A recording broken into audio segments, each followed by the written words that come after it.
warahmatullahi wabarakatuh.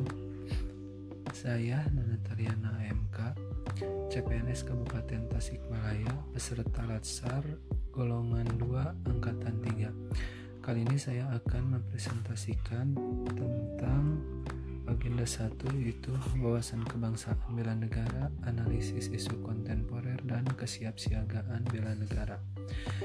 Wawasan kebangsaan dapat diartikan sebagai konsepsi cara pandang yang dilandasi akan kesadaran diri sebagai warga dari suatu negara akan diri dan lingkungannya di dalam kehidupan berbangsa bernegara.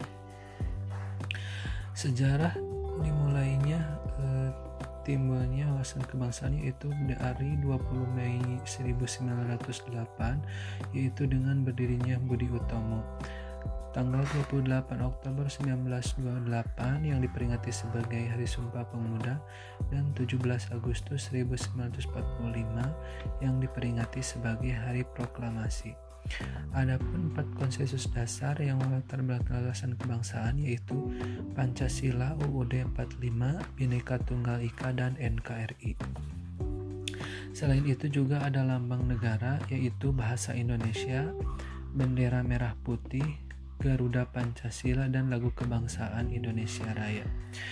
Sedangkan bela negara dapat diartikan sebagai tekad, sikap, perilaku, dan tindakan warga negara baik secara perseorangan maupun kolektif dalam menjaga kedaulatan bangsa dan negara yang dijiwai oleh kecintaan kepada NKRI berdasarkan Pancasila UUD 45 dalam menjamin kelangsungan hidup bangsa Indonesia negara dari ancaman dan gangguan.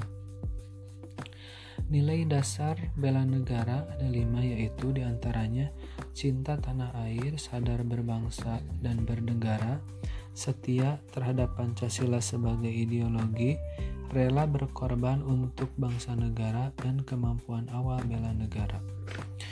Yang kedua, mengenai analisis isu kontemporer. Tujuan dari analisis isu kontemporer yaitu untuk memahami konsepsi perubahan dan perubahan lingkungan strategis melalui isu-isu strategis kontemporer. Di sini kita memulai dari fungsi dari fungsi ASN itu sendiri, yaitu sebagai pelaksana kebijakan yang dibuat untuk pejabat pembina sesuai dengan peraturan undang-undang. Yang kedua, sebagai pelayan publik yang profesional dan berkualitas. Yang ketiga, yaitu untuk sebagai perekat dan dalam persatuan dan kesatuan negara Indonesia.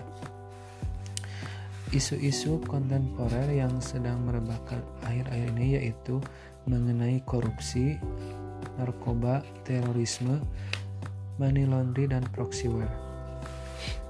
Adapun yang terakhir yaitu tentang kesiapsiagaan bela negara. Kesiapsiagaan bela negara dapat diartikan sebagai kesiapan siaga yang dimiliki oleh seseorang baik secara fisik, mental, maupun sosial, yang meliputi yaitu kesiapsiagaan jasmani, kesehatan jasmani, kesiapsiagaan mental, kesehatan mental, dan kearifan lokal. Untuk pengimplementasian wawasan bela negara dan nilai-nilai dasar bela negara yang nantinya akan mempengaruhi terhadap nilai-nilai dasar ASN yang kemudian juga akan berpengaruh terhadap fungsi ASN itu sendiri. Demikian sedikit penjelasan dari saya mengenai wawasan kebangsaan dan bela negara. Sekian, terima kasih. Wassalamualaikum warahmatullahi wabarakatuh.